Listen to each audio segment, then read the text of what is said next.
This week, we're going to continue our exploration of the third precept that guides us to undertake the training to not misuse or disrespect living bodies, our own or others, and to learn ways to protect the safety, integrity of ourselves and others, and to respect ourselves, others, and preserve our shared happiness. I know sometimes we shorten the precept to say it's restraint from sexual misconduct, but really it's so much more than that. It's about how we hold and care for ourselves as well as others within this realm of our bodies and our sexuality in order to minimize suffering. And diving into this precept is challenging.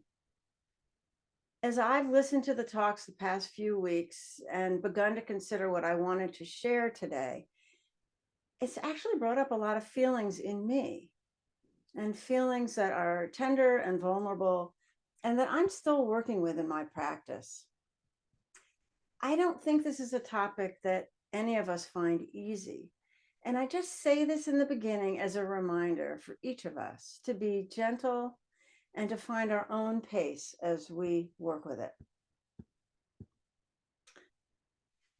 For those of you that were here last week, I'm going to play off of Susan's talk a little bit and continue to explore how we can learn to relate to our own bodies in a kind and healthy way. And maybe one of the main reasons we find this precept so challenging is the result of the culture in which we live. Our culture sends so many mixed messages to us about who we are as sensual beings with a body. As one hand, there's so much kind of titillation in advertising and commercials and TV and fashion. And at the same time, there's a deep sense of suppression in our laws, in popular religion, and certainly in politics. Our culture tends to objectify our bodies. It defines pretty clearly the image that's beautiful and valued, and that's youthful and attractive. And it denies our aging bodies. There's a whole industry created to keep us young by changing the color of our hair, masking our wrinkles, because otherwise we become kind of invisible. And culturally, our self-worth becomes defined by our appearance. So this is kind of the soup in which we are swimming, as Bill would say. And if we really look to our culture to guide us in a deeper way to discover and understand who we are and our inherent value, we may be disappointed, hurt, and possibly a little confused. These cultural messages from society at large, they're not just kind of out there. They're brought into our homes. And we live with the legacy of our parents and their parents' cultural beliefs. We've inherited them, and all of this has an influence on us. So here's one example that's very real for me. In my family, there was a strong emphasis on keeping up our appearances. Clean up, dress well, stay thin. It was really important to my grandmother, who, after being widowed at a very young age, wanted to fit in with her friends and acquaintances. So she raised my father to always present himself well.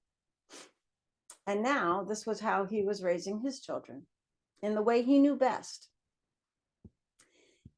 So when I was maybe 11 or 12, my parents put my sister and me on competitive diets. The first one to lose 10 pounds got $20. So we got into it. right? We stopped taking sandwiches to school for lunch, instead having containers of yogurt.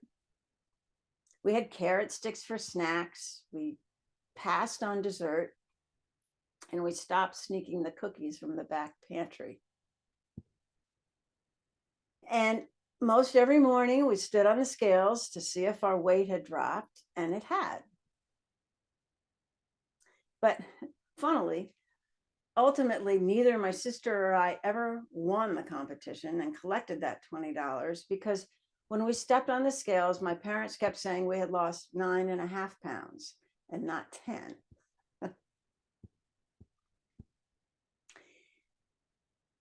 I might laugh at it, but the sentiment behind that diet has really never left me. It instilled deep in me the need not necessarily to be thin, because that's not my body type, but to always be just a little bit thinner. And it fed a need to compare myself to others often, trying to define my sense of self and self-image mostly in comparison to someone else. There was kind of this unspoken competitive spirit that would arise, whether I was competing with others or just within myself. And it became the habit of mind to continually evaluate and judge myself based on my weight.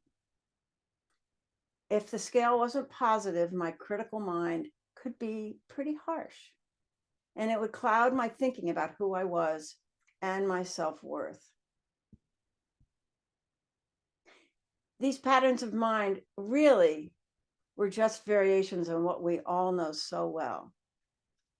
I wasn't content with the way things were and with the way I was, but instead wanted more and wanted things to be different. And it was really painful.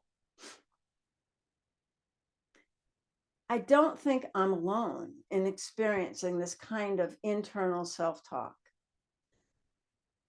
And, maybe these habits of mind are stronger for women, but self-image, I think, is important to men as well. It might manifest slightly differently, but the patterns of mind are the shared. They're the same. And I want to be really clear that I'm really talking about habits of mind that we can learn to work with. And I'm not talking about more serious eating disorders that really need to be supported in additional ways.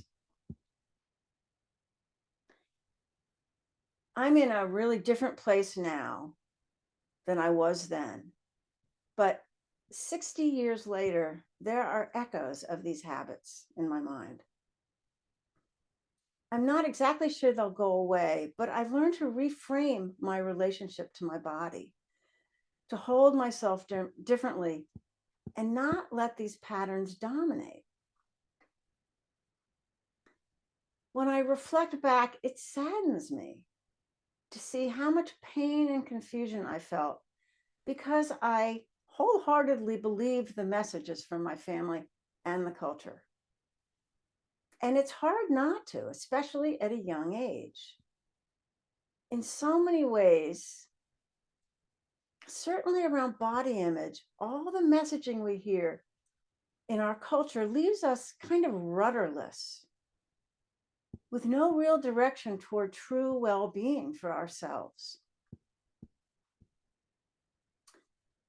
I kind of believe that this is one of the reasons that we each come to this daily sit, because these practices that we do here, they provide a certain kind of guidance and a direction to help quiet the critical habits of our minds and to build a deep relationship within ourselves. Those things that are lacking, I think, in our cultural messages. So first, I depend on the Brahma Viharas, those heart practices.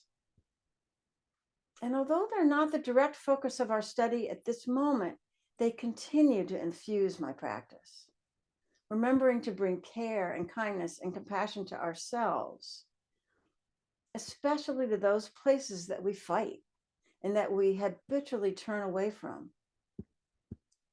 Just this is life-changing. And the precepts that we're working with now, these ethical guides, they really feel like an anchor to me. They're grounded in harmlessness. And so just remembering to ask the question to myself, is this causing myself or another harm? It lets me pause, and it offers me some guidance with which I can consider my actions, provide a perspective that I can begin to trust to move towards more wholesome behavior. I really love using the word wholesome when I'm speaking of self-image and dieting and food. Of course, we want to be wholesome, just as we want to consume what's wholesome. So wholesome does not mean not restraining. Each of these precepts has an aspect of restraint, but it's restraint that's motivated by an intent to not cause harm to ourselves or others, and to not abandon ourselves. These bodies are a wonder. And I don't know where you were last week, but I live in Vermont, and the eclipse was a very big deal up here. And I really felt this. As much as the eclipse demonstrated the wonders of the universe out there, and it was incredibly wonderful, there is a whole universe in here too. And it's full of as much wonder as the eclipse was. I have been fortunate to study a fair amount of anatomy and physiology. And I've learned to be in total awe at the wisdom of this organism. The systems that allow us to breathe, that lets blood circulate, the feedback loops that keep us in balance, the resiliency that heals us. It is so complex and it is so beautiful. And it is full of so much innate wisdom. Even doctors don't understand how our bodies work. This body, heart, mind system, the whole organism, it's as much mystery as it is science. And it is so much more than its outward appearance. There is a whole world in here. Reflecting in this way really helps ground me. And it helps me remember what a gift it is to live with and in this heart, body, mind experience. So I want to honor and care for myself in a way that feels nurturing to that. I still watch what I eat because I want to offer my body what it needs to thrive. So that diet becomes a restraint motivated by care, not by judgment. And I do find the discipline to exercise most days, not for the appearance of a tight and firm body, but because it's what the body wants and needs. It's what it's built for in order to function at its best and to live with the most ease possible. And maybe most importantly, I notice my habits of mind. And when these old patterns arise, I give them some space and I take them a little more lightly.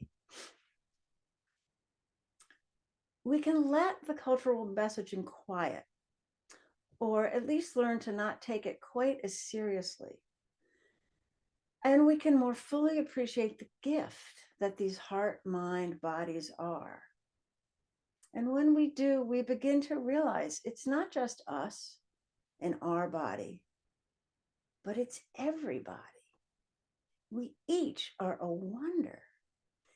And this is the direction that this precept guides us towards.